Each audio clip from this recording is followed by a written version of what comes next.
My dear friends, it is the second Sunday in Lent where the Lord is speaking. Last Sunday, if you can remember, Lord was put to test in the wilderness. And he was 100% man. And as a human being, he became man and he had to face the trial, the test, all the challenges in the desert. So he was hungry and he was challenged with the pleasures of the body and glory, and then he was asked to do away with sin by jumping from the pinnacle of the temple, and the angels would take him. And it's the human side of the Lord. And today we are in Mount Tabor, my dear friends. In Mount Tabor, he was transfigured. So what is transfiguration?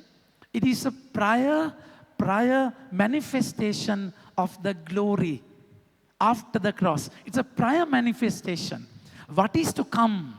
What you will achieve after the passion, death, and suffering. It's important that we know what we gain after the race. We take part in the fight knowing the trophy, isn't it? If you don't know the trophy, it's useless fighting. If you don't know the crown, it's useless running. So it's important that we realize in our lives. It's important that we realize in our lives what is the trophy and the crown after the pain. That's transfiguration. My dear friends, it's important that Lord took Peter, James, and John, especially, they were taken to the mountain to pray. Prayer is an encounter with God. And we find in the Old Testament salvation history how Moses was in Mount Sinai. We find how Abraham was in Mount Moriah. And then Elijah in Mount Horeb. So we find mountain is a place of encounter, a divine encounter. And it is important in the Lent, during these 40 days, we climb the same mountain where we encounter God, where we meet God, where we hear His voice, my dear friends. That should be our prayer. That should be our prayer. We have to ask, do we really meet Him during my prayer? Is my prayer just monotonous? No meaning, no listening, no dialogue, no connection. In prayer, He was transformed. The glory was manifested. My dear friends, it's important that we see the glory of God, experience the mighty glory of God in prayer. We find in the first reading beautifully how in those days God brought Abraham outside and said. So prayer is an encounter, and also prayer is a meeting place, and where you are taken out of the tent. All the time you are stuck in the tent. You don't see the sky. You are just concentrated there, stagnated there. We see the tent. We see the human-made plans. We don't see beyond. When Stephen was stoned to death, the tent was open and he saw the sky, he saw the heavens. When Jesus was crucified, the curtain was torn apart and they saw the Holy of Holies. In prayer, you should see beyond. And he was taken out and he saw all the umpteen number of stars in the sky. Innumerable, cannot be counted. And that was the promise. Abraham never had a son. He was 75 years of age when the promise was given. But then he saw the stars. And that's exactly what should happen to us. Prayer is a moment where we see the promise of God. Of course, promise beyond my perception, beyond my understanding, beyond my fathoming. I can't fathom, I can't understand. But Abraham believed when God said, I will make your descendants like those stars. And that his faith was counted as his righteousness. That's the faith you have with the person, God. That's exactly why we are called to go into the inner chamber and meet your Father secretly. And that sacred secret, you should hear Him and you should listen to Him. That's exactly why in the cloud, when Peter, James and John were covered with the cloud, they were scared, and a voice came from the cloud and said, behold, this is my son, my beloved one. Listen to him. It's enough talking. You listen to him. In prayer, you should open your spiritual ears, and you should know the promise, and you should know the calling. We just parrot the prayers. We just whisper the prayers. We don't hear him, my dear friends. But then it's important. Promise and pain. To go to the promise, you have to go through pain, and there is no gain without pain. And Abraham was said that I am going to take you to a land which is unknown to you. By that time, Abraham was wealthy, and he had his own kith and kin, and he had all the connections. Leaving the tribe is a challenge. It's a foolish decision, which is a challenge, lot of dangers. When you go to an unknown place, there can be rivalries, other tribes which attack him. So, but then he believed the Lord's word. Simply because he asked me to leave, I'm going to leave. And then he asked, Lord, how am I to know that I shall possess it, that land, that unknown place? And then he asked, this is the way how a treaty was built.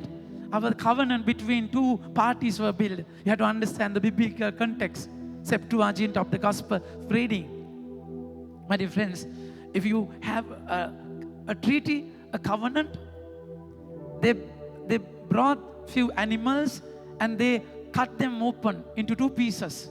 And the two parts were kept either side. And then what happens?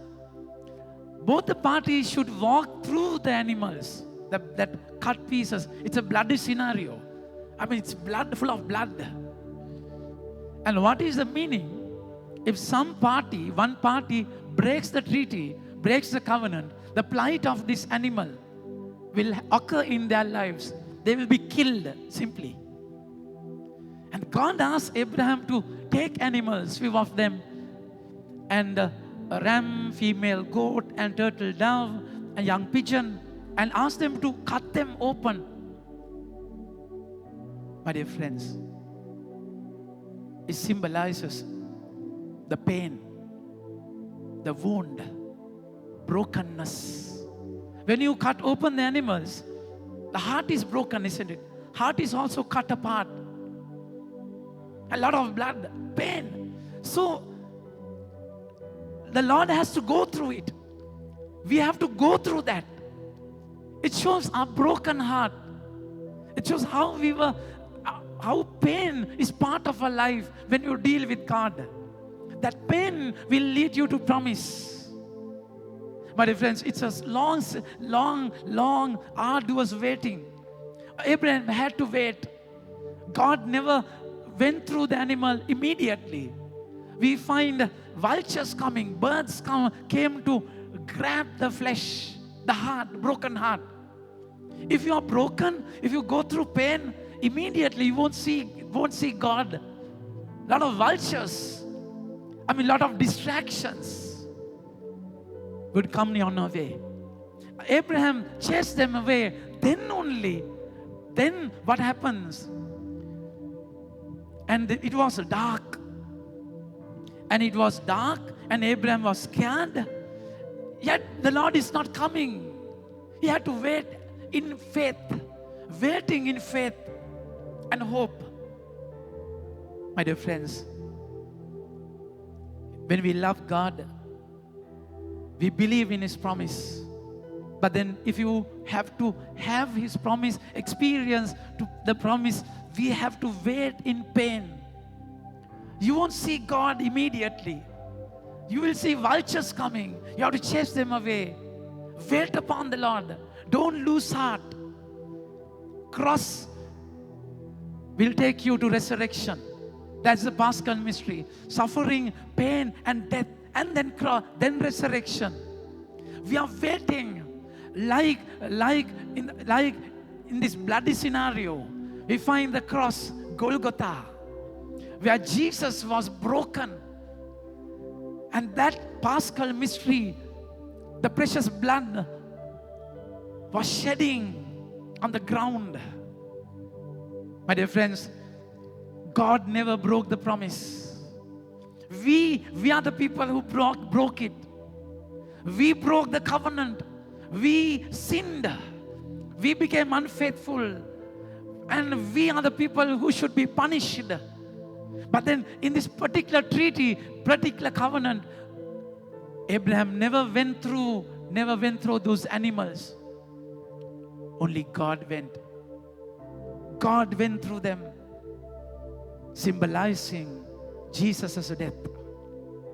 Jesus was punished because of our transgressions, trespasses, because of our sins. And that's the love. That's how we should know. Waiting is important. Believing in waiting in believing. The promise is waiting, my dear friends. So in that light, look at the gospel. Jesus took Peter, James, and John. Why? Peter is the leader. Peter, the leader, and John is the one who died in his old age from all the disciples. And James, if you read Acts of the Apostles, chapter 12, he was the first to be persecuted, first disciple to be persecuted. So kind of, they denotes all the pack of disciples. First one, last one, and the leader. So Jesus wanted to give them a special view, special understanding about the cross. The glory that is waiting. So in prayer, he was transformed.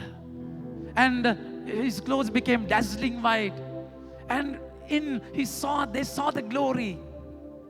But then the saddest part, my dear friends, Moses and Elijah were speaking.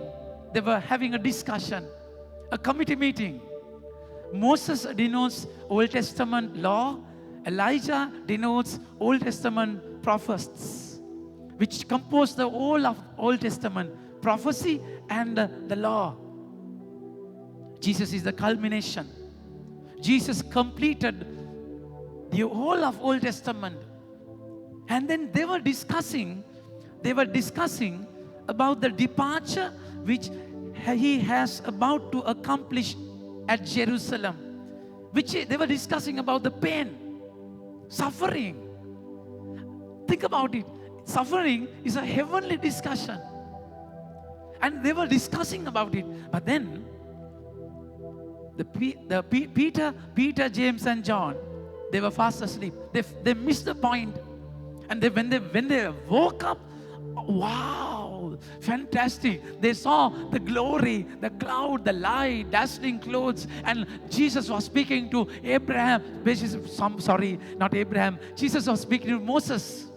Moses knows the law.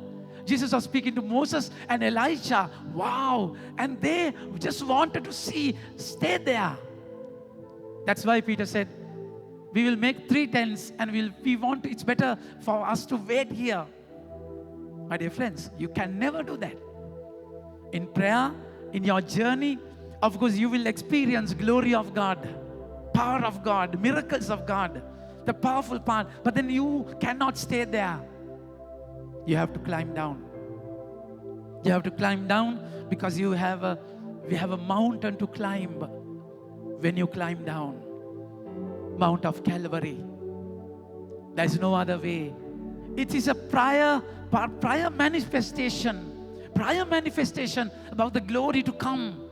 But then for you to have that glory, you have to journey through that bloody scenario. You have to break your heart. It's painful. Each and every person, godly person, had to go through that. But in the whole world, you look at the world of hedonism. They seek pleasure. They want pleasure. They don't want to suffer. So that's the world. You look at the media. They don't want to suffer. So we have so much to undo from the system. That's exactly why St. Paul, with suffering, with pain, with tears, he says, even with tears, walk as enemies of the cross of Christ.